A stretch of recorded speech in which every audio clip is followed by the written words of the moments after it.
Hi friends, ನಾನು ನಿಮ್ಮ Bharati Viji. Last ವಿಡಿಯೋಲಿ ಅವ್ರು ಟನಲ್ ಒಳಗಡೆ ಹೋಗೋದನ್ನು ನೋಡಿದ್ವಿ. ಅವ್ರು ಹೇಗೆ ಆಚೆ ಬರ್ತಾರೆ, ಯಾವಾಗ ಬರ್ತಾರೆ ನೋಡೋಣ ಅಂತ ಹೇಳಿದೆ. ನೋಡಿ, ಸೂಪರಾಗಿ ಒಳ್ಳೆ ಬಾಹುಬಲಿ ಥರ ಚುಯ್ ಅಂತ ಲಿಂಗ ಎತ್ಕೊಂಡು ಬಂದಂಗೆ ಬರ್ತಾ ಇದ್ದಾರೆ. ನೆಕ್ಸ್ಟ್ ಡೇ ನಾವು ಹೋಗಿದ್ದು ಕೂಚಿ ಟನಲ್ಗೆ. ಆ ಕೂಚಿ ಟನಲ್ ಅನ್ನೋದು ಹಿಸ್ಟಾರಿಕಲ್ ಪ್ಲೇಸು ಮತ್ತು ವಾರ್ ಮೆಮೋರಿಯಲ್ ಅಂತ ಹೇಳ್ತಾರೆ. ಯಾಕೆ ಅಂದರೆ ಈ ವಿಯೆಟ್ನಾಂ ದೇಶನ ಎಲ್ಲ ದೇಶದವರು ಅಟ್ಯಾಕ್ ಮಾಡಿದ್ದಾರೆ, ಎಲ್ಲ ದೇಶದವರು ಆಳಕ್ಕೆ ಟ್ರೈ ಮಾಡಿದ್ದಾರೆ. China, prawns, Japan, America. ಲಾಸ್ಟಲ್ಲಿ ಅಮೇರಿಕಾ ಜೊತೆ ಅವರು ಯುದ್ಧ ಮಾಡಬೇಕಾಗಿರೋ ಪರಿಸ್ಥಿತಿ ಬಂದಾಗ ಈ ಟನಲ್ಲುಗಳನ್ನ ಅವ್ರು ಮಾಡಿಕೊಂಡ್ರು. ಇದು 250 ಕಿಲೋಮೀಟ್ರ್ ಇದೆ ಈ ಟನಲ್ಲು. ಇದೇನು ಕಮ್ಮಿ ಅಲ್ಲ, 250 ಕಿಲೋಮೀಟರ್ಸ್ ಇದೆ. ನೋಡಿ ಇದನ್ನು ಎಷ್ಟು ಚೆನ್ನಾಗಿ ಮಾಡಿದ್ದಾರೆ ಅಂದರೆ, ಆ ಜಾಗಕ್ಕೆ ಎಂಟ್ರಾಗಕ್ಕೆ ಬಂದರೆ ಇವಾಗಾದರೆ ಗೊತ್ತಾಗಲಿ ಅಂತ ಕಾರ್ನರ್ಸ್ ಹಾಕಿದ್ದಾರೆ. ಮೊದಲು ಇದು ಫುಲ್ಲು ಗ್ರಾಸ್ ಥರ ಅದರೊಳಗಡೆ ಅವರು ಬಿದ್ದುಬಿಡೋಂಗೆ ಮಾಡಿದ್ದಾರೆ ಫ್ರೆಂಡ್ಸ್. ಪ್ರತಿ ಟನಲ್ಗೂ 3 ಕಡೆಯಿಂದ 4 ಕಡೆಯಿಂದ ದಾರಿ ಇದೆ. ಅದು ಒಂದೊಂದು ಜಾಗ ಒಂದೊಂದು ಕಡೆಗೆ ಹೋಗೋಂಗೆ ಒಳಗಡೆನೇ ದಾರಿ ಇರೋಂಗೆ ಮಾಡಿದ್ದಾರೆ ಫ್ರೆಂಡ್ಸ್. ಇವತ್ತು ಕೂಡ ಅವ್ರು ಅವಾಗ ಆ ಸೋಲ್ಜರ್ಸ್ ಯೂಸ್ ಮಾಡ್ತಾ ಇದ್ದಿದ್ದ ಥರ ಜಾಕೆಟ್ಗಳನ್ನ ತಯಾರಿ ಮಾಡಿ ಇಡ್ತಾ ಇದ್ದಾರೆ. ಯಾಕೆ ಅಂದರೆ ಆ 4-5 ಜೋಬಿಲ್ ಅವ್ರು ತುಂಬಿಸ್ಕೊಂಡು ಆ ಟನಲ್ ಒಳಗಡೆ ಇರ್ತಾಯಿದ್ರು, ಅದನ್ನು ತೋರಿಸೋದಕ್ಕೆ ಅಂತ. ಮತ್ತು ಇಲ್ಲಿ ಇನ್ನೊಂದು ಸ್ಪೆಷಲ್ ಏನು ಅಂದರೆ ಈ ಚಪ್ಪಲಿ. ಇದು ಸೀದಾ ಹಾಕ್ಕೊಂಡಂಗಿಲ್ಲ, ಉಲ್ಟಾ ಇದೆ ಈ ಚಪ್ಪಲಿ. ಅಂದರೆ ಹೇಗೆ ಉಲ್ಟಾ ಅಂದರೆ ಇದನ್ನು ಟಯರಿಂದ ಮಾಡಿದ್ದಾರೆ.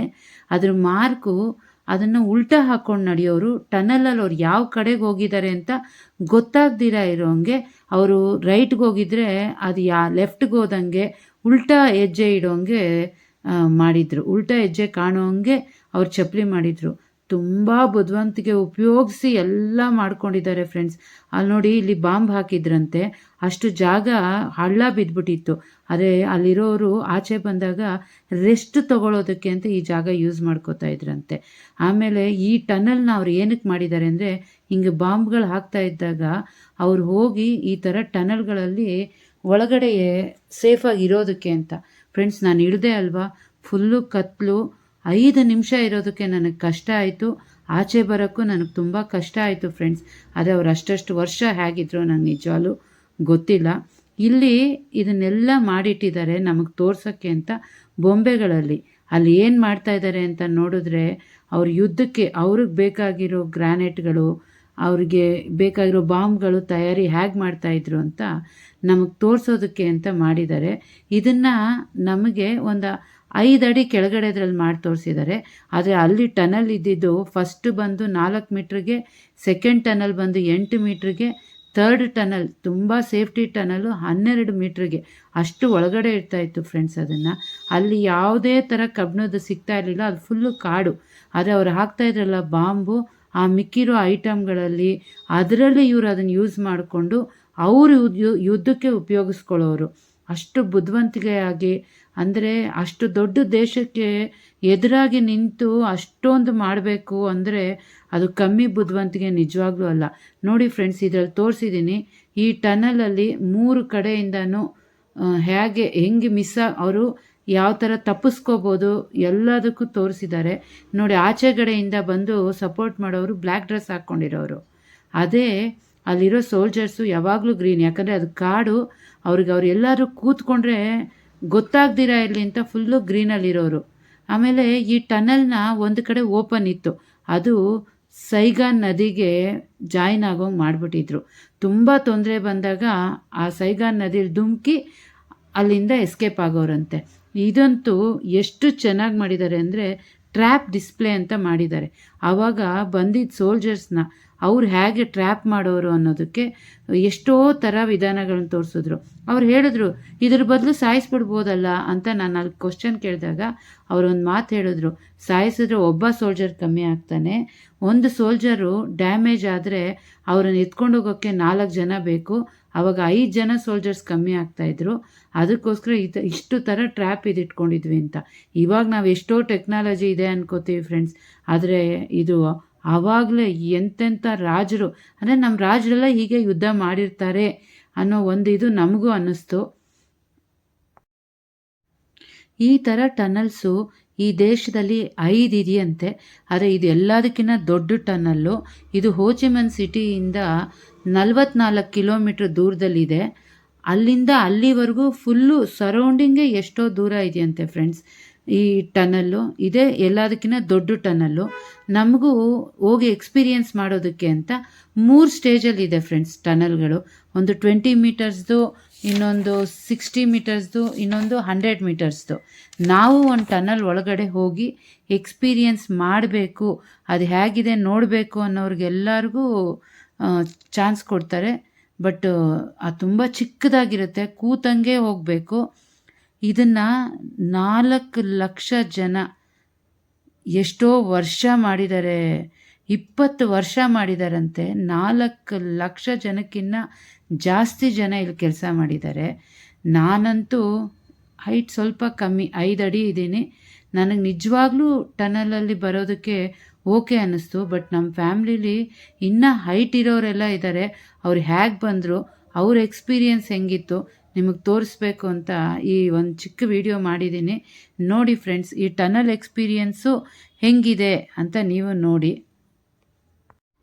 ನನ್ನ ಎಲ್ಲ ವಿಡಿಯೋ ನೋಡೋದಕ್ಕೆ ನನ್ನ ಯೂಟ್ಯೂಬ್ ಚಾನಲ್ನ ಸಬ್ಸ್ಕ್ರೈಬ್ ಮಾಡ್ಕೊಳ್ಳಿ. ಫೇಸ್ಬುಕ್ಕು ಇನ್ಸ್ಟಾಗ್ರಾಮನ್ನು ಫಾಲೋ ಮಾಡಿ, ನಿಮ್ಮ ಫ್ರೆಂಡ್ಸ್ಗೂ ಶೇರ್ ಮಾಡಿ, ಆಲ್ ಬಟನ್ ಒತ್ತಿ ಎಲ್ಲ ವಿಡಿಯೋನೂ ನೋಡಿ ಫ್ರೆಂಡ್ಸ್. ನಾವೆಲ್ಲ ಒಬ್ಬೊಬ್ಬರೇ ಈ ಟನಲಿಂದ ತೂರ್ಕೊಂಡು ಬರ್ತಾಯಿದ್ದೀವಿ. ನಿಜವಾಗ್ಲೂ ನನಗೆ ಕಷ್ಟ ಆಯಿತು ಅನ್ನೋದಕ್ಕಿಂತ ನೋಡಿ ಫ್ರೆಂಡ್, ಇವ್ರು ನಮ್ಮ ಭಾವ, ಅವರೊಂದು 6 ಅಡಿ ಇದ್ದಾರೆ. ಎಷ್ಟು ಕಷ್ಟಪಟ್ಟು ಬಂದರು ಅಂದರೆ, ಆವಾಗಿನ ಸೋಲ್ಜರ್ಸ್ ಯಾರೂ ಹೈಟು ಕಮ್ಮಿ ಇರಲ್ಲ, ಅವರೆಲ್ಲ ಕೂತ್ಕೊಂಡು ತೆವಳ್ಕೊಂಡು ಎಲ್ಲ ಹೋರಾಡಿ ಯುದ್ಧ ಮಾಡಿದ್ದಾರೆ ಅನ್ನೋದಕ್ಕೆ ಇದು ಸಾಕ್ಷಿ ಫ್ರೆಂಡ್ಸ್. ನಾನಂತೂ ಆ ಟನಲಲ್ಲಿ ಒಳ್ಳೆ ಎಕ್ಸ್ಪೀರಿಯೆನ್ಸ್ ಮಾಡಿದೆ. ಈ ಯುದ್ಧ ಕಮ್ಮಿ ದಿನ ನಡೆದಿಲ್ಲ ಫ್ರೆಂಡ್ಸ್, 19 ವರ್ಷ 5 ತಿಂಗಳು 29 ದಿವಸ ನಡೆದಿದೆ. ಈ ಯುದ್ಧದಲ್ಲಿ ಈ ಟನಲ್ ಒಳಗಡೆನೇ ಅವ್ರಿಗೆ ಹಾಸ್ಪಿಟಲ್ ಇರ್ಬೋದು, ಮೀಟಿಂಗ್ ಸ್ಪಾಟ್ ಇರ್ಬೋದು, ಕಿಚನ್ ಇರ್ಬೋದು, ಎಲ್ಲ ಇತ್ತು.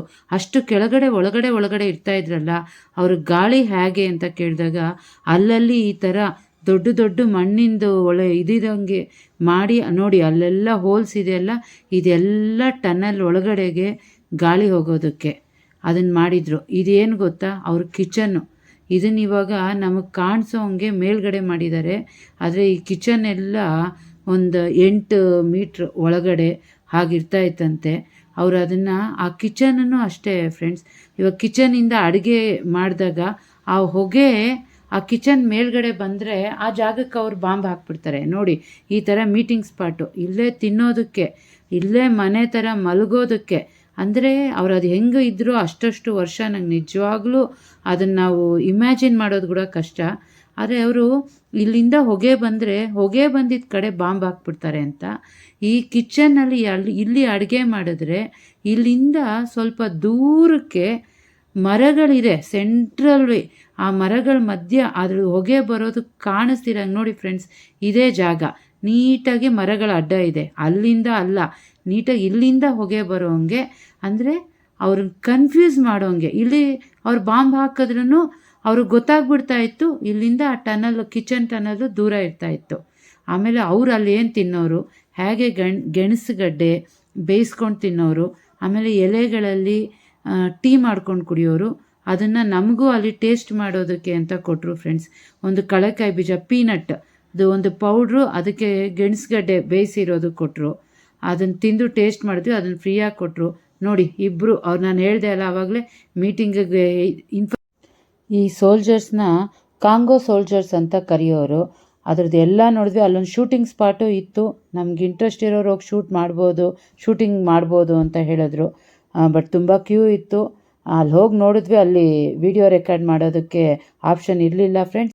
ಆ ಯುದ್ಧದಲ್ಲಿ ಯೂಸ್ ಮಾಡಿರೋ ಎಲ್ಲ ಗನ್ಸನ್ನ, ಬಾಂಬ್ಸ್ನ ಅಲ್ಲೆಲ್ಲ ಇಟ್ಟಿದ್ದಾರೆ ಫ್ರೆಂಡ್ಸ್. ಅದನ್ನೆಲ್ಲ ನಾನು ನಿಮಗೆ ತೋರಿಸ್ತಾ ಇದ್ದೀನಿ. ಇವತ್ತು ಕೂಡ ಆ ದೇಶದವರು ಇನ್ನೂ ಪ್ರಾಬ್ಲಮ್ಸ್ ಫೇಸ್ ಮಾಡ್ತಾನೆ ಇದ್ದಾರೆ. ಅದು ಯಾವ ಥರ ಪ್ರಾಬ್ಲಮ್ಸು ಅಂತ ತಿಳ್ಕೊಬೇಕು ಅಂತಿದ್ರೆ ನಾನು ನೆಕ್ಸ್ಟ್ ವಿಡಿಯೋ ಮಿಸ್ ಮಾಡ್ದಿರ ನೋಡಿ ಫ್ರೆಂಡ್ಸ್. ಆ ವಿಡಿಯೋಲಿ ವಾರ್ ಮ್ಯೂಸಿಯಂ ಬಗ್ಗೆ ಹೇಳ್ತೀನಿ, ತೋರಿಸ್ತೀನಿ. ಮಿಸ್ ಮಾಡ್ದಿರ ನೋಡಿ.